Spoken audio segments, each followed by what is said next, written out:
There's a version of you that never sleeps in, never skips training, never wastes time. There's a version of you who never fails. It is waiting for you. Genuinely ask yourself a question, you at home. If you had done those things for the last 2 years, you never skipped a training, you never wasted time, you never scrolled TikTok, you never sat aimlessly on the internet typing in garbage, never played video games, you never wasted time. You never skipped training, you were training every single day. You never slept in, you were never lazy. There's this version of you. Imagine the person you would be. Genuinely imagine what you would look like. Imagine where you would live. Imagine the car you would drive. Imagine how much your woman would respect you. Imagine the love you would see in her eyes when she looks at you with adoration like a king. Imagine your existence. That person is waiting for you, and the only thing that's stopping you from being that person is your monumental laziness. You can have it. The universe is very giving. It will give you anything you work for. I've never seen somebody try for something with all of their might and not get it. The only people who do not have the things they want are the people who do not try for them. I've never seen a person wake up and say, my only dedication in life is to solve a Rubik's Cube and fail. You are not stupid. You are not incompetent. You are lazy and arrogant. It's extremely important you understand that that person is waiting for you, and you are declining that version of yourself. In the multiverse, in the many different versions of the universe that exist, there is a version of you that does those exact things, and he is a greater person than you can even fathom. You can transform yourself into that guy. You can be a top G. That's exactly what I did. I knew who I was going to have to end up being before I became that person. My brother and I are not from rich families. We are not from advantaged beginnings, but I knew I had to be a big, strong, fighting billionaire. That's what I knew I had to be. Discipline is the key to success. If you cannot force yourself to do something you don't want to do, how are you ever going to put yourself through the suffering required for greatness? If you cannot force yourself to train when you do not want to train, if you cannot force yourself to work when you don't want to work, if you can't force yourself to not log into Pornhub or force yourself to eat right, how can you possibly ever become a monumentally successful person if you cannot control yourself long enough to do what must be done as opposed to what you feel like doing? The only people who get to live their lives based on how they feel are women and children. Children can cry because they feel like crying, as can a woman. A woman can start an argument because she feels like arguing, as can a child. A man must do what he is supposed to do irregardless of how he feels. That is the key component to masculinity, is discipline. If you do not have the discipline to dedicate yourself to anything, you are going to fail and be crushed by the people who can. If you only go to the gym when you feel like going to the gym, you're never going to be as strong as the people who go to the gym when they don't feel like going to the gym. That is a reality of life. So, I train every single day. I've actually heard from some people saying, you overtrain. And I explained to them, one, I don't believe in rest. I'm not you. I'm not pussy, and I'm not broke like you are, Mr. Fitness Trainer, standing around the gym teaching people for $50 an hour.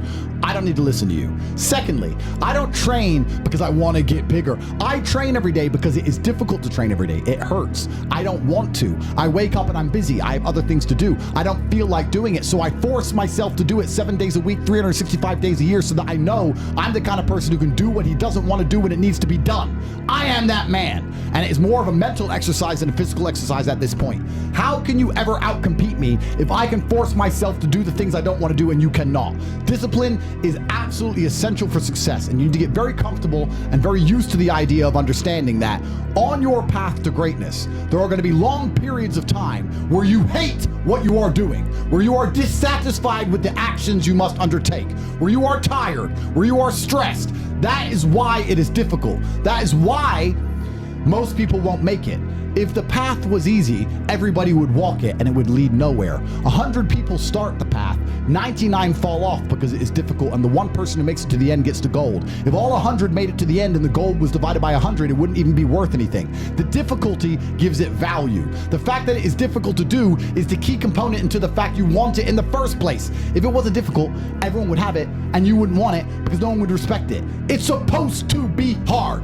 Life is supposed to be hard. You're supposed to think this is terrible. You're supposed to suffer and smile through the pain regardless. Discipline is the key to success in all realms as a man. And if you lack it, you stand no chance. You can give most people a roadmap to success. You can give them a Ferrari with a full tank of gas, and a lot of people still wouldn't make the destination because they would say the drive is too far away. quitters. They don't have the discipline. You can tell them exactly how to do it. You can give them the mechanism to get there, but they don't have the discipline to complete the drive and end up at the destination. That is the majority of Earth. This is your competition. People who, even if they are told what to do and people tell them exactly how to do it and help them do it, still quit, still fail because they lack discipline. I can't make a quitter successful. It doesn't matter how good I am. It doesn't matter how easily I make it for them to succeed. It doesn't matter how compendious and concise and powerful the real world is. It doesn't matter how much I text them and motivate them, how many emergency meetings I do to try and talk to them and hype them up, how much motivation I give them. It doesn't matter what I do. If they are a quitter, guess what they're going to do? They're going to quit. No matter how simple the map is to read, no matter how fast a Ferrari is, somewhere along the drive, the sun's gonna get in their eyes, and they're gonna sit there and go, I don't like this, this is hard, and they're gonna quit. Quitters are the number one type of people that nobody can help. If you're a quitter, I can't help you, life can't help you, God himself cannot help a quitter. So if you lack discipline, you lack the very basic building block to any type of success which exists on the planet. By every single metric which can be measured with science, you are going to stay a loser and a failure. The key is to keep training. If you train hard every single day, you don't have to worry about a little bit of vitamin C. It's true. If you don't train and you don't smoke, you're still going to be a pussy. Yes. The answer is always hard work. As soon as you are granted life, you are guaranteed death. What you do in between is up to you.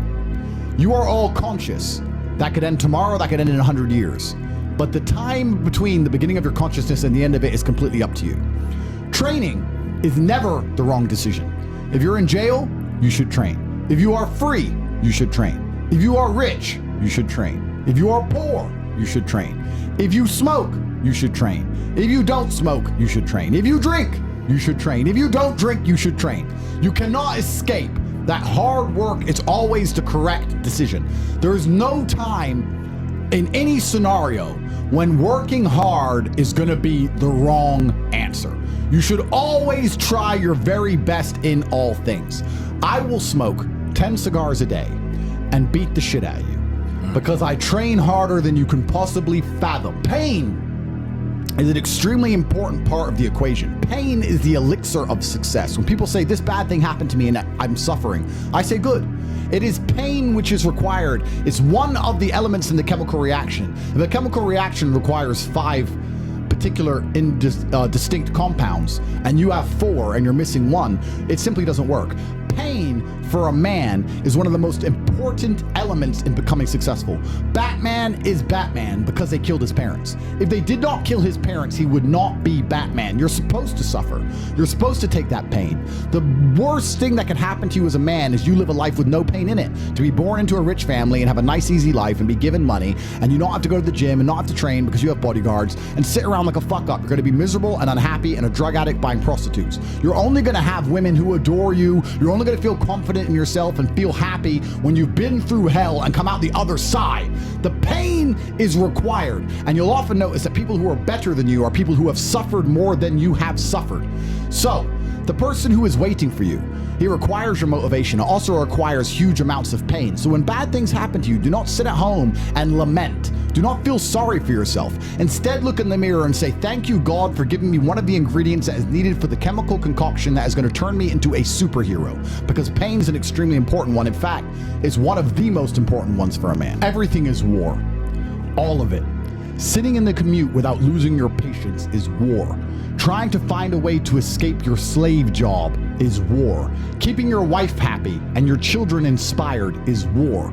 Training to become stronger than before is war. It is all war, and it cannot be avoided. And I'll tell you why it's war. Because war is 2 opposing sides trying to achieve the same goal. 2 opposing sides want the same land or the same influence over X land. And the car you want, the Ferrari, you're not the only person who wants it. The reason it's so expensive is because others people want it. The girl you want, the beautiful woman, everyone wants her. It is war. It is competition. Everything about life as a man is war. It is conflict because you are competing against the other men who want it the same, which is why discipline is such an important thing, which is why you must take the pain and add it to the concoction to become as formidable as possible. Life is war. This idea that you can go through life as a man and avoid war is probably the biggest mistake that most men make, because it is impossible for you to achieve anything significant without war. Running a business is war. Running a hotel, running a restaurant, running an online company, it's war. Training is war. Life as a man is war. You need to wake up and view it exactly as what it is. Everything I want, other people want. Everything I desire, other men are trying to get. This is a war and I must outcompete them. That is the best possible mental model you can have. Even in jail, it was a war for who could stay most calm, a war who could control their mind the best, a war for who could suffer the least. That is war. I was surrounded by people who lost their minds and I refused. It was a battle and I was successful. Life in and of itself as a man is a never-ending struggle and a never-ending battle. It is the constant of the human condition. Evolution requires pain. While others complain that they do not feel happy enough, I'm happy I'm struggling. I don't want to be happy. I want to be great. This is the beauty of life as a man. Do you understand? I don't care. I'm happy to be struggling. I wanted to fight. You wanted to win. I wanted to fight. That's the difference. You're concerned with winning. I wanted to just fight. And we're fighting. That is the beauty of life as a man, to be great. If you concern yourself only with being happy, you are once again acting like a female or a child. Happiness is fleeting. It doesn't even matter if you're concerned only with the hedonism of happiness. You're going to drink alcohol and go to parties and go to festivals and take drugs. I want to be happy. Who cares? I want it to be great. I want to be great all of the time. And let me ask you a question as a man at home, genuinely, truthfully. Would you rather be a loser who's always smiling, a happy loser, or would you rather be a stressed winner? Because I'll tell you something about winners. Most of them are stressed. We are stressed. We're stressed. Putin is stressed. Genghis Khan was stressed when his messenger turned up after a 4-week ride with updates from the battlefront of Iran. I'm sure he was stressed by what he read. Even if it was very good, even if it all looked fantastic, he started to feel stressed. Okay, well now maybe I need to go to Iran. How long is it gonna take me to get there? Maybe we need to send more horses. Maybe we need to colonize Iran. He felt stress because the beauty of life as a man is to be great. So you have to sit here and ask yourself, do you want to be a happy loser that's insignificant? Nobody knows you exist. Women don't respect you. Men don't respect you. Nobody cares if you live or die, but you get to smile all the time. Or do you want to be one of the most important people on the planet with a little bit of stress? I am brilliant because I've decided to be brilliant. And if I have to sacrifice happiness to be brilliant, then that's fine. You know what the great thing about it is? You know it's amazing what God gives, how the whole world becomes full circle? If you stop caring about being happy and you start caring instead about being great, guess what you end up being? Great. Along with great. And you know what? Yeah, Happy.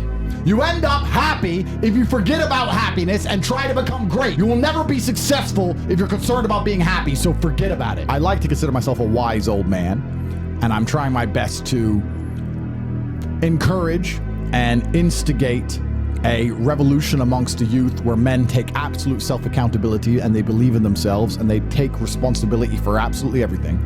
As a man, you are most formidable if everything is your fault. If it rains outside and you get wet, that is still your fault. Can you control the rain? No. Could you have brought an umbrella? Yes. You need to blame yourself for all things, the good and the bad. And by doing this, you take absolute self-accountability, which allows you to build a mental model in which you will find solutions, 1. 2, avoid trouble, because you know that anything bad happens to you is your fault. And 3, be the most fearsome competitor possible, because we're living in a very competitive world nowadays amongst the elites. The people who understand that you're living inside of a fish tank are trying very hard to get out. And you have to make sure that you can outrun some of them if you want to escape. It's an age-old adage. If a bear is chasing a group of people, you do not have to be the fastest one. You just have to be faster than the slowest. The slowest person is going to die. So as long as you're ahead of the majority of people, you stand a very good chance of avoiding slavery. Being a powerful man isn't always about furious anger and instilling fear. As enemies attempt to attack your energy and lower your vibration, understand this: power is untouchable. Power may notice, but it doesn't care. Sometimes power is simply not giving a fuck. Being a powerful man isn't always about furious anger and instilling fear, meaning sometimes it is. You need to retain the capability to instill fear with furious anger. A man who cannot do that is not a man. It is one of the cards you need to have in your deck. However, more often than not, when you're in a true position of power, you will play the alternate card, which I'm describing here, is simply not caring. How can you not give a fuck about things? So I'll tell you how. If you're filthy rich and you have a strong network of people around you who you trust, and you have a good family, and you have beautiful children, and you have women who love you, and you have beautiful supercars, you live with your best friends in a compound, you have armed guards, and you're proud of yourself, and you're strong, and you train hard every day, and you're monumentally successful, and all of your dreams come true, and if you want something, you can instantly snap it up. You want a Pagani, you want a Bugatti, you want a $25 million apartment, anything you want, you buy. It's very easy to not give a shit about the opinions of people who don't have one fraction of your success. And what these people are trying to do is drag me, I'm using me as an example, but we can also use it for you. When you have true power, they're trying to drag you down. They're not trying to elevate themselves. They're trying to drag you down, which is a very different thing. Because it's amazing how God rewards those who are trying to build and create and elevate, and how it punishes those who are simply trying to destroy and be spiteful and negative. And these people are going to dedicate hours and hours and millions of hours of their life towards a certain cause to try and drag people down who they cannot affect because they're already too powerful and too large. And they're wasting their own human experience, and they're not progressing or advancing themselves in any way. They will stay brokies, and we will stay rich forever. So the lesson here is that you need to get to a position where ignoring people is a move in which you're guaranteed success. You can ignore people completely and they are benefiting you. And that comes from a position of power. And I think a lot of you at home right now, you may not be in our position, but if you're already working hard, you're already going to the gym, you're already training, you make sure that you're getting as much muscles as possible, as much money as possible, you're dedicated, you don't sleep in, you don't waste your time, you don't smoke weed, you don't play video games, you're focused on trying to become fantastic as a person. You can just ignore that girl. That girl who broke your heart or cheated on you, just ignore her. The most powerful move you can make is ignore her. Yeah, you could yell at her. Yeah, you could try and make her scared of you, blah, blah, right? That's not going to work. The powerful move is just to completely ignore her because you're on your ascent.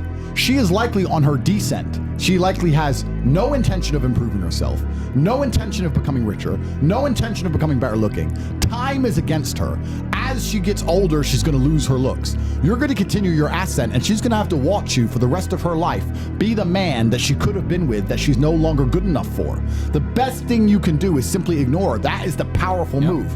And it's the same with also men. It's not even a gendered argument. There's men who want to be your friends right now, who wanted to be your friend, and they did something wrong to you. And if you're on the right path doing the right things, karma, God, the universe, whatever you want to call it, is going to teach them a lesson for simply failing to be a good person to you while they had the chance. But when you have a whole bunch of money, you take care of the people you love. And that's the masculine prerogative. And even my brother and I, anyone who's been loyal to us, who's on our team, we monumentally reward. And everyone who ever displayed cowardice or sold us out or made mistakes massively regrets it because they see how well we treat the people who are close to us. If you lack somewhere, excel somewhere else. Counter your weaknesses by honing other capabilities. If you're ugly, become filthy rich. If you're poor, be as strong as an ox. Life is unfair. The primary focus of your energies is to balance the books. And there's two different ways you could interpret that. You can, obviously, increase the attributes that you are lacking. If you have the ability to train, because a lot of people don't. Some people are born without arms and legs, but you, with 2 arms and 2 legs, are sitting at home jerking off the Pornhub, flabby and fat. If you have the ability to train, you should be doing it. But also, there are some things that some people are just better at, and you can counteract that problem by teaming up with people who compensate for your weaknesses. People who are strong in areas where you are weak, and you team up with people where you are strong in areas where they are weak. I don't think between the people in this house and our group of friends, we lack anything. Correct. Anything. Correct. Literally anything. We can sit as a group and have a conversation about anything with anyone in the world and give useful insight and change people's lives for the better, because although I am not perfect, our team compensates one for each other. And that's the point of brotherhood. So excel in one area if you lack in others. I have people say to me, Andrew, I'm short. What do I do? I'm short. Okay, God made you short. Fine, good. Doesn't matter. You can't change it. What you can do is become as strong as an ox and become filthy rich and monumentally important and extremely influential. You can do that. People say, I'm poor. You should be strong. Oh, I'm strong, but I don't have any money. Okay, then teach others to be strong. Yes. There's always a way you can take your advantages and use them And by teaming up with other men, other people, you can build a team in which there are no weaknesses. So if you have a disadvantage, you also have somewhere God has given you a distinct advantage over others, and it is your duty to excel in that realm. It is your duty to become so monumentally influential and powerful within that specific criteria in which you have the capability to be brilliant, that your weaknesses no longer appear because they can be simply overshadowed by your network or overshadowed by your absolute competence. By constructing the correct mindset, you can be in the exact same scenario you're currently in, living the exact same life with a different mental model in which you view the world, and you will not only feel more powerful, you will be more powerful, you'll achieve more amazing things, you will be greater, you will be happier with the same car, the same woman, the same house, the same income, the same everything, but your mind changes the lens in which you view the world. Lenses change things. Rose-tinted glasses, perhaps dark glasses. You can put glasses on, change the lens, and you can view the world differently by changing how your mind is constructed and put together and the way you view the world. That is the point of mental Aikido.